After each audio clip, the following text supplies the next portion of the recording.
ఓం మహాగణాధిపతే నమ. శ్రీమాత్రే నమో నమ. శ్రీమాత్రే నమ. ఐం సరస్వతి నమ. శివాయ గురవే నమ. యా దేవీ సర్వభూతేషు మాతృరూపేణ సంస్థిత నమస్తస్తే నమస్తస్తే నమస్తస్తే నమో నమ. జయ గురు దత్తాత్రేయ నమ. పితృభ్యో ఋషిభ్యో మాతృభ్యో పితృభ్యో నమో నమ. జయ గురు దత్తాత్రేయ నమ. యూట్యూబ్ ప్రేక్షకులందరూ కూడా నమస్కారం అండి. నేను పాలపర్తి గురునాథ్ శర్మ, జ్యోతిష్యం వాస్తు సిద్ధాంతిని. మీకంతా కూడా ఈ రోజున పితృదోష నివారణార్థం ఎటువంటి పూజలు చేసుకుంటే కనుక మీ జాతకంలో కనుక పితృదోషము పితృశాపం కనుక ఉంటే కనుక ఎటువంటి పితృదోషాలంతా కూడా ఉంటాయి. ఈ యొక్క గరుడ పురాణ ప్రకారంగా సాక్షాత్ మహావిష్ణు అంతా కూడా గరుత్మంతుడు చెప్పిన విధానంగా గరుడ పురాణంలో అంతా కూడా ఎటువంటి విశ్లేషణ జరిగింది.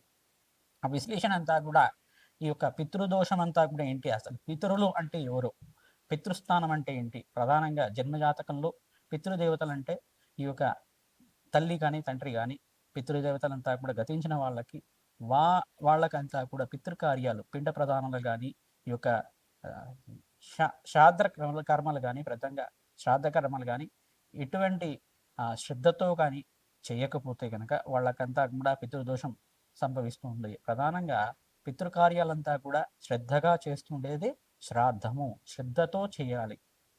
ప్రతినిత్యం కూడా పితృదేవత ఆరాధన చేయడం వల్ల ఎవరి తల్లి కానీ తండ్రి కానీ పితృదేవతలు కానీ గతించిన వాళ్ళు ప్రధానంగా స్వర్గస్థులైన వాళ్ళకి పితృదేవత ఒక స్మరణ మాత్రం చేతనే కోటి యజ్ఞాల పుణ్య ఫలితం కలుగుతుంది. అసలు పితృదోషం అంటే ఏంటో తెలుసా మీకంతా కూడా? ప్రధానంగా చూసుకుంటే పితృదోషం అనేది జన్మజాతక లగ్నవశాత్తు నవమ స్థానం పితృస్థానం అని చెప్పేసి అంటుంది, చతుర్థ స్థానం మాతృస్థానం అని చెప్పేసి అంటుంది.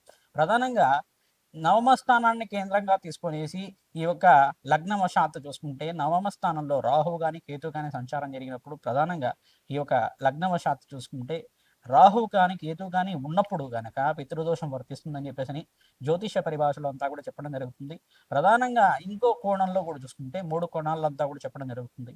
శని గ్రహం ఒకటి, శనీశ్వర గ్రహం అంతా కూడా ఈ యొక్క ఏ స్థానం శని లగ్నవశాత్తు చూసుకుంటే కనుక శనికంతా కూడా ప్రధానంగా త్రిపాద దృష్టి అనేది ఉంటుందన్నమాట.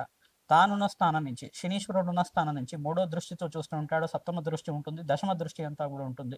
ఈ యొక్క త్రిపాద దృష్టితోటి సూర్య భగవానుడు ఎక్కడైతే చూస్తున్నారో ఆ సూర్య భగవానుడు కనుక కొంచెం బలహీనంగా ఉంటే కనుక లగ్నానికి పాపకారిగా ఉంటే కనుక దుస్థానాల్లో కానీ 3, 6, 8, 12లో కనుక ఉంటే కనుక ఆ యొక్క లగ్నానికి ఈ యొక్క మిత్రత్వం లేకపోతే కనుక ఇక్కడ పితృదోషం కూడా వర్తిస్తుందని చెప్పేసి ఈ యొక్క ప్రతి ఒక్క జాతకుడికి తన తండ్రి చేత అంతా కూడా ప్రధానంగా ఈ యొక్క వైరం అనేది సహజ వైరం అనేది ఉండడం కానీ ప్రధానంగా మాట వినకపోవడం కానీ ప్రతి విషయంలో కానీ గొడవ పడుతూ ఉండడం కానీ ప్రతి విషయం వాదనలు అనేవి పెరుగుతూ ఉండడం కానీ మనస్పర్ధలు ఉండడం కానీ జరుగుతూ ఉంటుంది.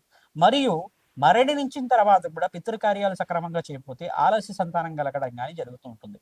మరియు స్త్రీ సంతానం లేకుండా ఉండడం, పురుష సంతానం ఉండడం, లేదు ఆలస్య కళ్యాణం అవుతూ ఉండడం, ఇంట్లో అంతా కూడా మనశ్శాంతి లోపం ఉండడం, పితృదేవతల ఒక ఆశీర్వాదం లేకపోవడం వల్ల వంశాభివృద్ధి అంతా కూడా అస్తవ్యస్తంలో ఉండడం అంతా కూడా జరుగుతూ ఉంటుంది. ప్రధానంగా వంశాభివృద్ధి కావాలన్నా, వివాహాది శుభకార్యాలు కావాలన్నా, జీవితం అంతా కూడా అష్టైశ్వర్యాలతోటి ఆనందమైన జీవితం కావాలన్నా పితృదేవతలే కారణం. ప్రధానంగా పితృశాపము అనేది కారణం అవుతుంది. ప్రధానంగా పితృశాపానికి ఎవరైతే గనక ఉంటే గనక ఆ దోష పరిహారార్థం కూడా ఏం చేయాలి, దానికంతా కూడా శాస్త్ర ప్రామాణికంగా గరుడ పురాణ ఇతిహాసంలో అంతా కూడా ఏ రకంగా ప్రామాణికంగా చెప్పడం జరిగిందో ఆ యొక్క శాస్త్ర ప్రామాణికంగా అంతా కూడా చెప్పడం జరుగుతుంది. ప్రధానంగా ఈ నవమ స్థానము చతుర్థ స్థానము మరియు శని యొక్క వీక్ష అనేది ప్రధానమైన కారణాలు. పాపగ్రహమైన రాహు కానీ కేతు కానీ నవమ స్థానంలో అంటే ఆ యొక్క నవమ స్థానంలో ఉన్నప్పుడు కానీ ఈ యొక్క సర్వగ్రహదోష నివారణ జరిగి పితృదేవతలంతా కూడా స్వర్గస్థానంలో కానీ పుణ్యలోకాల్లో కానీ ఉండడానికి కానీ శాశ్వత పరబ్రహ్మలోక శ్రీనివాస సిద్ధాంతం అని చెప్పేసి పుణ్యలోకాల్లో ఉండడానికి కానీ కర్తగా ఉన్న కుమారుడు తప్పనిసరిగా పితృకార్యాలు చేయవలసి ఉంటుంది. వైదిక కర్మలో అంతా కూడా వైదిక కర్మలో అంతా కూడా సపిండీకరణం అనే విధానం ఉంటుంది. పితృదేవస్థానంలో అంతా కూడా ఒక మనిషి చనిపోయిన తర్వాత ఆ యొక్క ఆత్మ అంతా కూడా యాతనా శరీరంతో ఉంటుంది, ప్రేతం అని చెప్పేసి అని పిలుస్తూ ఉంటారు. యాతనా శరీరంతో ఉండే ఆ యొక్క ఆత్మ అంతా కూడా ప్రధానంగా ఈ యొక్క సంవత్సరిక కాలం అంతా కూడా 365 రోజుల దాకా స్వర్గధామానికి అంతా కూడా పయనం చేస్తూ ఉంటుంది.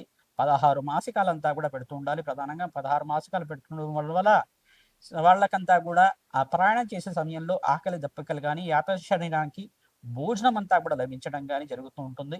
ఆ దేవతా స్థానానికి వెళ్ళిన తర్వాత, పితృదేవతా స్థానానికి వెళ్ళిన తర్వాత వాళ్ళకంతా కూడా ఎప్పుడైతే కనుక ఈ మాసికాలు పెడుతూ ఉంటారో వాళ్ళ సంతతి చెందిన వాళ్ళ కుమారులు కానీ, ఎవరైతే కర్తగా ఉన్న వాళ్ళైనా కానీ, వాళ్ళు పితృదేవతలకు ప్రీతికరంగా ఈ యొక్క పితృయజ్ఞానంతా కూడా నిర్వహిస్తూ ఉంటారు. వైదిక కర్మలు నిర్వహిస్తూ ఉంటారు. వాళ్ళకంతా కూడా గోదానం అని చెప్పేసి చేస్తుంటారు. ఆ గోదానము వృషభ సహితంగా అంతా కూడా సద్బ్రాహ్మణకంతా కూడా దక్షిణ సహితంగా అంతా కూడా చేయడం వల్ల, ఆ గోదానం అంతా కూడా చేయడం వల్ల వాళ్ళకి శాశ్వత పరబ్రహ్మలోక నివాసం కలుగుతుంది. ఎప్పుడైతే పిండ ప్రదానాలు తిలతర్పణాలంతా కూడా అర్పించడం వల్ల, తిలతర్పణాలు చేయడం వల్ల, స్వదాదేవికంతా కూడా తిలతర్పణాలు చేయడం వల్ల, ప్రధానంగా పితృదేవతలు ప్రీతికరంగా అమావాస్య రోజున సద్బ్రాహ్మడికంతా కూడా స్వయం పాకదానం చేయడం వల్ల బ్రాహ్మణానం మమ దేవానం సాక్షాత్ మహావిష్ణు స్వరూపాయ నారాయణ స్వరూపాయ అని చెప్పేసి ఉంటుంది వేదమంతా కూడా. వేద ప్రకారంగా ప్రధానంగా బ్రాహ్మణోత్తముకంతా కూడా తమ పితృదేవతలంతా కూడా స్వర్గస్థులు అవ్వాలి, శాశ్వత పరబ్రహ్మలోకంలో స్థిర నివాసంగా ఉండాలని చెప్పేసి సత్సంకల్పంతో ఆ యొక్క అమావాస్య రోజున కానీ పితృతిథి రోజున కానీ తిలతర్పణాలు పిండ ప్రదానాలు ఆచరించి వాళ్ళకంతా కూడా బ్రాహ్మణోత్తునికంతా కూడా స్వయంపాక దానం అంతా కూడా చేయడం వల్ల, సద్బ్రాహ్మణికంతా కూడా సత్కారం చేయడం వల్ల మీ పితృదేవతలంతా కూడా శాశ్వత పరబ్రహ్మలోక నివాసంలో ఉండడానికి, పితృశాపము పితృగండం నుంచి బయటపడడానికి ఆస్కారం ఉంటుంది. ఎవరి జాతకంలో గనక ఈ యొక్క గండ దోషాలంతా కూడా ఉంటే కనుక ఆ దోష నివారణం అంతా కూడా గరుడ పురాణ ప్రకారంగా ఒక్కనొక సందర్భంలో అంతా కూడా గరుడ పురాణం ఎట్లా జరిగింది ప్రధానంగా చూసుకుంటే, ఈ యొక్క వైకుంఠంలో అంతా కూడా గరుక్మంతుడు అంతా కూడా సమావేశం ఏర్పాటు చేసుకున్నప్పుడు మహావిష్ణువుతోటి అంతా కూడా అడిగినారట, నారాయణ మహాదే జనార్దన నాకంతా కూడా సందేహం కలిగింది. జనార్దన ఇప్పుడంతా కూడా ప్రధానంగా వాసుదేవ నాకంతా కూడా నారాయణ నాకు ఈ యొక్క పితృదోషం అంటే ఏంటి, పితృదేవతలకంతా కూడా రౌరవతి నరక బాధలు ఉంటాయా, లేదు స్వర్గధామానికి వెళ్తారా, వాళ్ళకంతా కూడా ఈ వైతరిని తీరాన్ని దాటడానికి ఎటువంటి ఆ యొక్క పుత్రుడంతా కూడా ఎటువంటి కర్మలు ఆచరించాలి, వైదిక కర్మలంతా కూడా ఆచరించాలి, వాళ్ళకంతా కూడా ఏ వర్ణాల వాళ్ళకి ఏమంతా కూడా ఉంది, ఆ యొక్క ఇతిహాసం అంతా కూడా చెప్పాలని చెప్పేసి అడిగారట. ఒక వాళ్ళ సందేహాలంతా కూడా వివరించి చేయాలని చెప్పేసి గరుకమంతుడు వారు ఈ యొక్క మహావిష్ణువు అంతా కూడా అడిగిన తర్వాత మహావిష్ణువు అంతా కూడా చెప్తున్నారట, ఓ గరుడ, ఈ యొక్క గరుడ పురాణం ప్రకారంగా ఈ యొక్క ప్రధానంగా 30 రకాల రౌరవ నరక బాధలు ఉంటాయట. నరక బాధల నుంచి బయటపడాలంటే ప్రతినిత్యం కూడా దైవ స్మరణ చేస్తూ ఉండాలి. నారాయణ స్మరణ మాత్రం చేత స్వర్గధామానికి అంతా కూడా చేరుతారు, వైతరి నది నుంచి బయటపడతారు. ప్రధానంగా చూసుకుంటే గోదానము, హిరణ్య దానము, షోడశ దానం అంతా కూడా చేసుకుని దశవిధ దానాలంతా కూడా చేస్తూ ఉంటారు. ఆ హిరణ్య దానము, గూఢదానం అని చెప్పేసి చేస్తూ ఉంటారు, భూదానం అని చెప్పేసి చేస్తూ ఉంటారు, లవణ దానము, తిలదానం అని చెప్పేసి చేస్తుంటారు, రజిత దానం అని చెప్పేసి చేస్తుంటారు. ఈ యొక్క దానాలంతా కూడా ఆచరించడం వల్ల ఈ యొక్క పితృస్థానంలో కూర్చోబెట్టి ఈ యొక్క పితృస్థానంలో కానీ బ్రహ్మస్థానంలో కానీ ఈ యొక్క విష్ణు స్థానంలో కానీ సర్కార గ్రహదోష నివారణ జరగడానికి వాళ్ళకంతా కూడా పితృదేవతలకంతా కూడా శాంతించే విధంగా స్వయంపాక దానం కానీ బ్రాహ్మణోత్తమకంతా కూడా వైదిక కర్మలో బ్రాహ్మణ కర్మలో అంతా కూడా బ్రాహ్మణోత్తమకంతా కూడా భోజనం అంతా కూడా పెట్టడం వల్ల పితృదేవతా స్వరూపంగా వాళ్ళంతా కూడా భావించి దేవతా స్వరూపంగా మహావిష్ణు స్వరూపంగా భావించి వాళ్ళ ఆశీర్వాదం తీసుకోవడం వల్ల శాశ్వత మోక్షసిద్ధి కలుగుతుంది. ప్రతినిత్యం కూడా వాళ్ళు పితృదేవతా స్మరణం చేసుకుంటూ ఉండాలి. అమావాస్య రోజున తప్పనిసరిగా పితృదేవతల ప్రీతికరంగా తిలతర్పణలు ఆచరించడం కానీ, ప్రతినిత్యం కూడా ప్రతి యజ్ఞంలో ఉండడం కానీ, సంవత్సరిక కాలంలో అంతా కూడా సంవత్సర సూతకం అంతా కూడా పాటించడం కానీ జరుగుతూ ఉంటుంది. ఈ యొక్క కాలంలో అంతా కూడా ఎవరైతే కర్తగా ఉన్నారో ఈ యొక్క నిర్దిష్టమైన కర్మలంతా కూడా ఆచరించడం వల్ల పితృదేవతలు శాంతించి వాళ్ళ యొక్క పూర్వీకులంతా కూడా శాశ్వత పరబ్రహ్మకులు ఉండడం కానీ జరుగుతూ ఉంటుంది. ప్రధానంగా చూసుకుంటే మీ తండ్రి పితృకర్మాలు చేశారా లేదా, వాళ్ళ తండ్రి పితృకర్మాలు చేశారంటే 4 తరాల దాకా చూసుకోవాల్సి ఉంటుంది. మీకు ఎట్లా తెలుస్తుంది జాతకం అనేది జ్యోతిష పండితులతో చూపించుకోవడం వల్ల కానీ, ప్రశ్నార్థోడ జాతకం ప్రకారంగా ప్రశ్న లగ్న జాతకం ప్రకారంగానే జన్మజాతకం అనేది చూపించుకోవడం వల్ల సకల గ్రహదోష నివారణ జరగడానికి ఆస్కారం ఉంటుంది. ప్రధానంగా పితృణాం వసురుద్ర ఆదిత్య స్వరూపంగా ఉంటారు. పితృణాం వసురుద్ర ఆదిత్య స్వరూపాయ అని చెప్పేసి అంటారు. వసురుద్ర ఆదిత్య స్వరూపంలో ఉండే ఈ పితృదేవత ఆశీర్వాదం లభించడం వల్ల పితృణాం శాశ్వత పరబ్రహ్మలోక నివాస సిద్ధ్యర్థం, శాశ్వత వైకుంఠలోక ప్రాప్త్యర్థం అని చెప్పేసి అంటుంది. ఈ సంకల్ప విధానంగా అందరూ కూడా ఆచరించడం వల్ల సర్వే పితృణాం శాశ్వత మోక్ష సిద్ధి ప్రాప్త్యర్థం అని చెప్పేసి ఈ యొక్క పితృకర్మలంతా కూడా ఆచరించడం వల్ల మోక్ష ప్రాప్తి కలుగుతుంది, వంశాభివృద్ధి కలుగుతుంది, అష్టైశ్వర సిద్ధి కలుగుతుంది. ఎవరైతే కనుక ఈ యొక్క తమ తమ పితృదేవతలు గతించిన వాళ్ళకంతా కూడా పితృణాం శాశ్వత మోక్ష స్థితి ప్రాప్తిద్దామన్న తిరితర్పణాలంతా ఎంతైతే నువ్వులంతా కూడా వదిలిపెడతారో ఆ యొక్క వైదిక కర్మ చేసిన వాళ్ళకంతా కూడా పితృదేవతలంతా కూడా ఆశీర్వాదం ఇస్తాయి. ఎంత నువ్వులైతే నేల మీద పడతాయో ఆ నువ్వుల యొక్క శక్తి అంతా కూడా అంత వేల కోట్లు వాళ్ళకి ఆశీర్వాదం అంతా కూడా లభించాలి, వాళ్ళకంతా కూడా శాశ్వతంగా అష్టైశ్వర సిద్ధి కలగాలని చెప్పేసి, వంశాభివృద్ధి కలగాలని చెప్పేసి పితృదేవత ఆశీర్వాదం అంతా కూడా లభిస్తుందట. పితృదేవతల శ్రద్ధగా చేస్తే గనక పితృదేవతల ఆశీర్వాదం అంతా కూడా శీఘ్రంగా లభిస్తుంటుంది.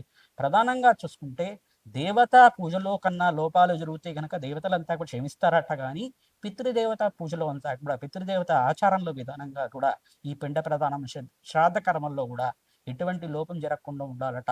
వాళ్ళకంతా కూడా కోపం వస్తుందట. ఆ కోపమే మీకంతా కూడా పితృశాపంగా పరిగణనలో తిరుగుతుంది. తద్వారా మీరు అంతా కూడా ఇటువంటి కర్మల నుంచి బయటపడాలంటే గనక ఎటువంటి ఆచారాలు పాటించాలి, ఎటువంటి దోష పరిహారం చేసుకోవాలో అంతా కూడా మేషాది ద్వాదశ రాశుల వాళ్ళకి తెలియడం జరుగుతుంది. ప్రధానంగా నవమ స్థానము చతుర్థ స్థానం అంతా కూడా కేంద్రంగా చేసుకొని ఈ యొక్క దుర్దోషాలంతా కూడా నివారణ చేసుకోవడానికి మోక్ష నారాయణ బలి విధానం ఆచరించాలి. ఎవరైతే కనుక మోక్ష నారాయణ బలి విధానం ఏ ఏ స్థానాల్లో చేసుకుంటే కనుక ఎటువంటి ఫలితాలు వస్తాయో తెలుసుకుందాం. ప్రధానంగా చూసుకుంటే ప్రధానంగా ఈ యొక్క బ్రహ్మ కపాలం దగ్గర అంతా కూడా ఈ యొక్క శిరోగయ అంటారు, దీన్నంతా కూడా బ్రహ్మస్థానం అనేది ఉంటుంది. బ్రహ్మ శిరస్సు అంతా కూడా పణిస్థానం అని చెప్పేసి అంటారు.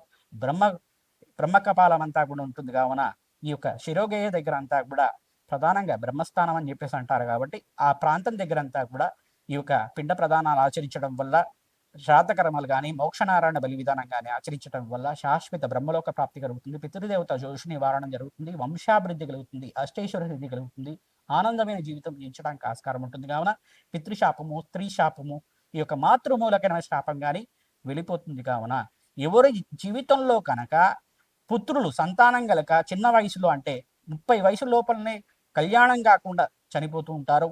పుత్రులు పుట్టిన తర్వాత కూడా 6 నెలల నుంచి 16 సంవత్సరం దాకా చనిపోతుంటారు. వాళ్ళ కుటుంబంలో అంతా కూడా కలతలు రావడం, మనశ్శాంతి లోపం ఉండడం, దుఃఖం అంతా కూడా సంభవించడం జరుగుతూ ఉంటుంది. వాళ్ళకంతా కూడా పితృశాపం ఉందని చెప్పేసి తెలుసుకోవాలి.